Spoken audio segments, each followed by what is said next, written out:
Hello, everyone, and welcome back to the Bizarro Gospel Hour. I'm your host, Bishop Pete, and today is the second day of January 2026. Today I'm going to talk theology, and I think that's appropriate. After all, I am a bishop and I'm here in my Episcopal palace, and so I'm going to hold forth on that subject. Like many of you previously, I did approach Donald Trump from the point of view that he was a flawed human being, a narcissist, a thoroughly fucked up person, irredeemable, who went off the rails and managed to con 77 million people into voting for him by appealing to their selfishness, racism, and bad natures. But I have come to the conclusion, without a doubt, a theological conclusion, if you will, that Donald Trump is in fact Satan. I have come to this conclusion after prayer and meditation and study of the ancient scriptures.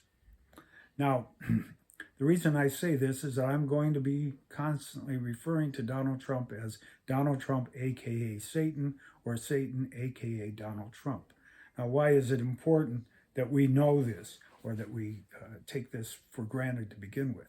Well, lots of people in the liberal media in particular, and even the mainstream media, continue to be surprised and amazed at the depths to which Donald Trump, aka Satan, will sink in terms of what he says and what he does, and just generally what a thoroughgoing, objectionable being he is. But I put it to you this way: if someone were to say to you, if you've been raised in the Judeo-Christian or Islamic tradition, well, Satan did X, Y, or Z, would you at any point be surprised by that? Would there be any degradation or abomination that you wouldn't think Satan would be capable of? And I think, I asked that rhetorically. I think the answer is no. So when Satan does something, Satan, aka Donald Trump, does something like, let's say, insulting things about a liberal guy, an actor and director who died last year, essentially blaming him for his own death. MS Now and all the various talk show hosts say, boy, he's just, he's hit a new low. And I say to you, I don't think there's a low to which Satan, aka Donald Trump, is incapable of going or of hitting. You ain't seen nothing yet.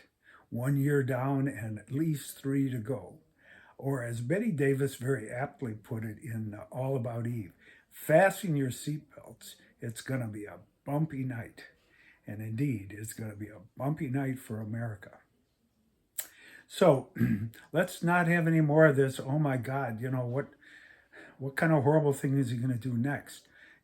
Take it for granted he's going to do much, much worse things, because he's not you and me, he's Satan.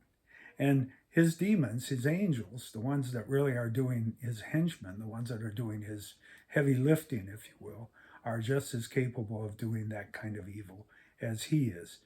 So there you go. So here let's get into a little theology and eschatology, which is the theology of the end times. The three major religions of the Western world, as we know, are Judaism, Christianity, and Islam.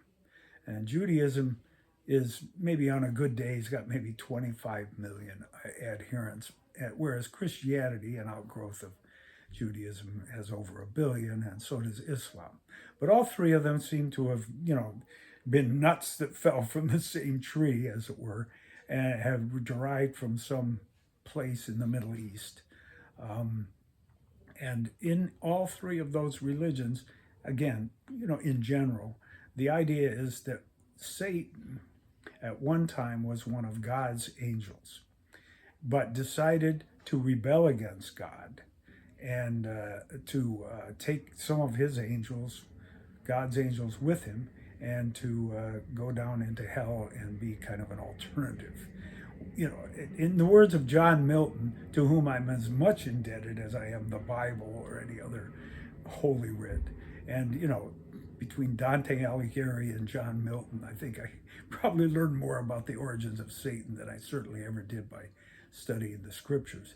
But according to Milton, I guess, Satan said it would be better to reign in hell than to serve in heaven. So he took a little posse with him, his demons, his angels, and they went down to hell and kind of set up shop there. And their job is to fuck around tempting human beings to do evil. And, they've been doing that since day one for humanity. So that's theology, I guess you could say, or mythology incorporated into theology.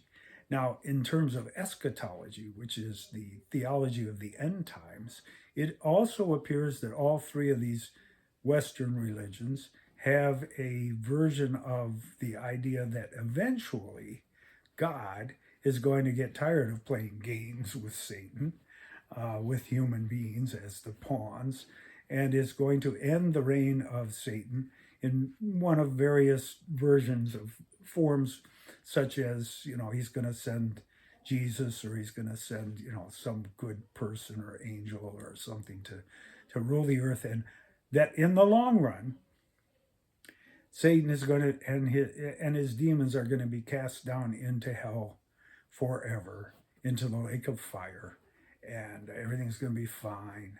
And, they're going to be jabbed by pitchforks forever and ever, which sounds like both a tedious and an excruciating way to spend eternity, along with all the people who, who put in with Satan along the way. It's us poor sap human beings who decided to go that way as well.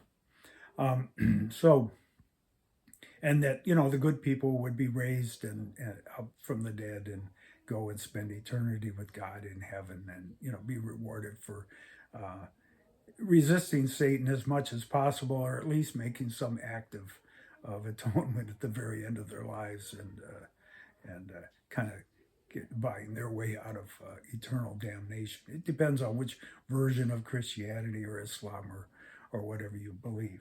And Judaism, for its part, tends to downplay this whole afterlife thing. For Jews, it's more a matter of just doing what you're supposed to do while you're here on earth, and afterwards, who the fuck knows. However, they all kind of stem from the same religious tradition. And so the next question is, and I've covered this a couple, 3 times in my show as well. The point that I've made has been that there is no inherent conflict between stupidity and evil. Because when you understand eschatology, what's going to happen at the very end of, the world, that God's going to come and put everything right and throw Satan into hell forever and ever, you have to come to the conclusion that Satan's initial, Lucifer, or Satan's initial decision to go down and rebel against God was a profoundly stupid thing to have done. So, when we criticize or make fun of Donald Trump, aka Satan, for doing or saying something stupid, we don't humanize him in that way. We simply say that, or you could say that stupidity is something that was really kind of started back when Lucifer, long before human beings existed, when Lucifer was thrown down or decided to leave heaven and go down into hell and set up his shop down there. That was a stupid move if you're in it for the long run. If you're in it for the extremely short run and you just want to have fun and you don't care what happens down the road, well, it might seem like a smart move.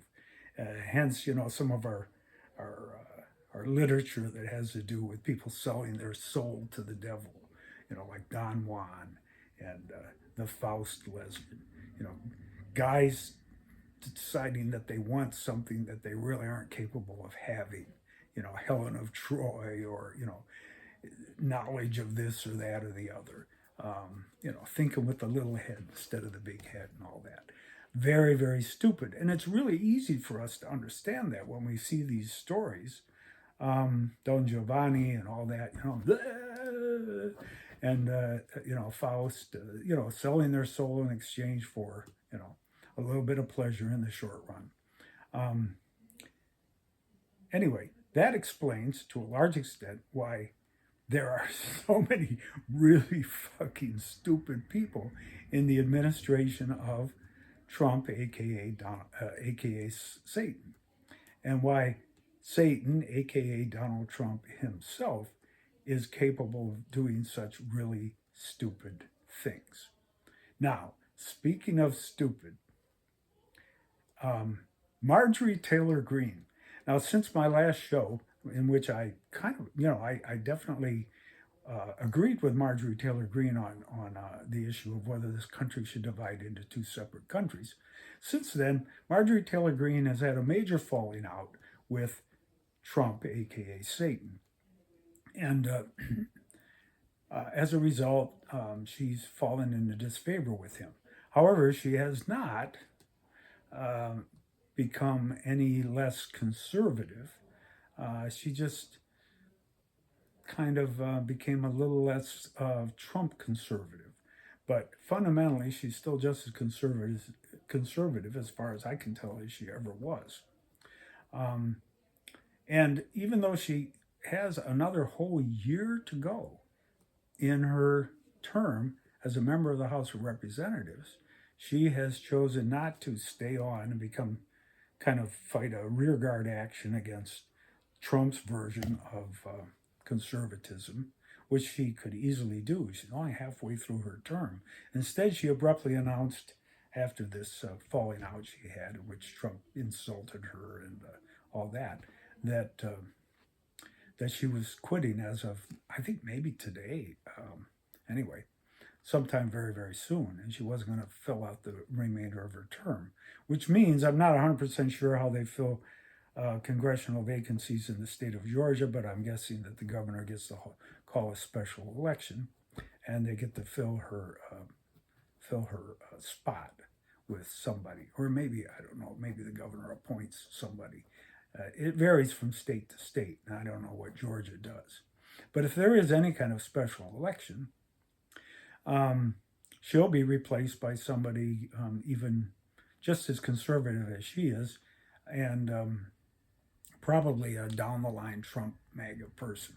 Because any congressional district that was stupid and conservative enough to have elected Marjorie Taylor Greene in the first place is not about to, say, fall into the Democratic camp just because she's decided to resign. Now, why did she decide to resign instead of staying on and maybe leveraging her somewhat anti-Trump conservative position, trying to maybe break up the MAGA base or whatever, all those things that MS Now and the other, PBS and all the mainstream media would hope would happen. And the answer to that is pretty obvious, and that is that Trump, aka Satan, or some of his people, his demons, have threatened her life and probably the lives of her family, members of her family. And so she's going to shut up and keep a low profile and drop out of politics, at least for the time being, because she fears for the lives and the safety of her family. And it's not just random Truth Social watchers, who, wingnuts that are out there. I think that this threat on her life was made from a very high level. At least I'm pretty sure of that. I bet dollars to donuts on it. Now, that raises another theological question that I'd like to just throw out there. I don't know the answer to this, but as the MAGA base perhaps begins to fragment a bit, it's something to think about. And that is this: if Satan and his angels, who became kind of what we call demons or kind of alter egos of Satan, Beelzebub and, all these different little devils that come and occupy people's brains and demons, that get cast out in exorcists and stuff like that.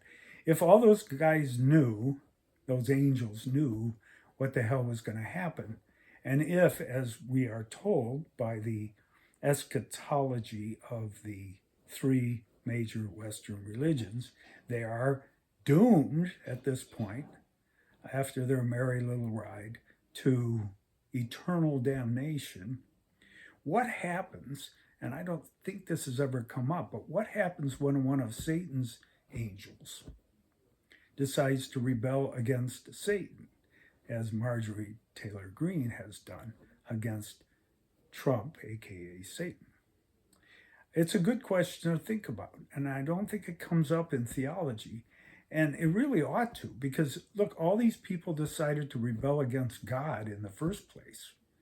And the ones that decided to go along with Lucifer and go down to hell, it seems to me, are just as capable of deciding on their own that they're tired of doing what Lucifer wants them to do and are going to do something different. The question is, I guess, when one of Satan's angels, or demons as they might be called, decides to rebel against Satan, what happens to that person? I mean, they're pretty much like, man without a country. They don't have anything to kind of call their own in terms of a home base. I don't think that they're going to be let back into heaven just because they decided to rebel against Satan.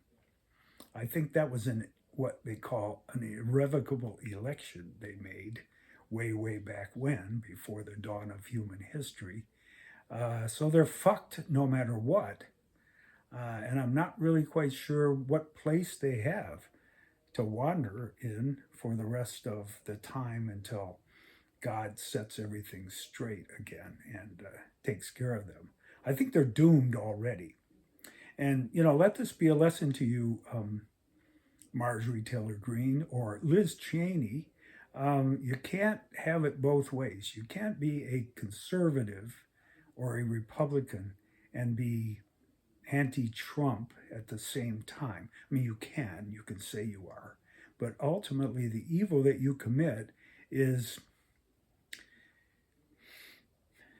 not just the evil that you commit as being an acolyte or an angel or a servant of Satan. It's the evil that you commit being a member of the Republican Party, because the Republican Party is the embodiment of all the evil in this country: racism, ultranationalism, originalism, as it's called, anti-labor, anything that's anti-inclusiveness. I could go on down the line with the usual litany of things that the Republican Party has been significantly and assiduously dedicated to over the past century, at least. The encouragement of wealth, the mistreatment of people who are not wealthy at the expense, the benefiting of the wealthy at the expense of the poor. Kind of social Darwinism, you could call it. If you're rich, you must somehow deserve to be rich, and therefore people who aren't rich, well, fuck them. They don't deserve anything other than what they get. Anyway, those bedrock principles of the Republican Party, and they've been there all along. They've been there since the 20s, the 30s, the 40s, on into the present day. The McCarthyism, everything that's happened in the past 100 years. And they've certainly been the party of oppression and racism, and essentially anything that doesn't benefit the white man at the expense of non-white people. Kind of a zero-sum game. There's just only so much goodness and wealth to go around in this country, and we have to take care of our own, that sort of thing. So anyway, if you're a Republican and you're a MAGA Republican and you didn't renounce your Republicanism and go over to the Democratic side, like Liz Cheney, even though you might be against Trump and against MAGA, I think you're doomed to hell for all eternity.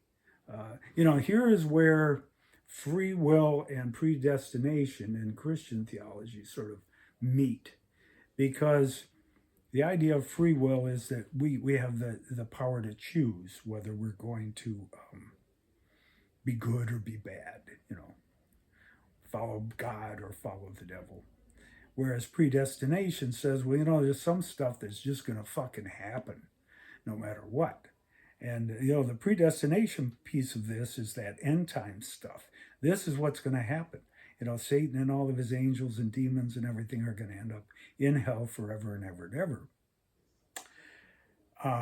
But you have your choice, who you can join. Now, I think the angels who went with Satan down into hell, and maybe people who have committed themselves to following Satan ever since, are doomed. They can't change their minds. The original angels, they made their choice back before the dawn of human history. Human beings who may have decided to follow Donald Trump or be Republicans, made their choice then. I don't know the answer to whether they are redeemable, whether they can change their minds, whether they can renounce their evil ways. Certainly not at the demon level, at the angel level. I think that's a done deal. So that leaves open the question of what might eventually happen to Marjorie Taylor Greene. If she continues to be, as she says she is, a self-professed conservative, there's no doubt that she's going to be replaced by another one in her district, because any district that is stupid enough to have elected her in the first place is not going to elect somebody else. And I know I said that a little bit earlier, but so her chance of kind of getting back in there in that particular place, I think, is pretty small. But whether there's any long-term redemption for her is another question, which raises finally the question of whether, for those of the 77 million people who were stupid enough, for the most part, to have voted for Donald Trump in 2024, whether there's any possible redemption for any of them, or whether they are just irrevocably and forever doomed to hell. It's a tough question. I don't have the answers to it. Even though I'm speaking ex cathedra, more or less, from my Episcopal palace, I haven't figured that one out yet. But if anybody has any ideas, I'd be open to them. Well, that's about it for today's program. I hope you'll join me again for another show, another episode of the Bizarro Gospel Hour. Until then, this is your old pal, Bishop Pete, saying so long.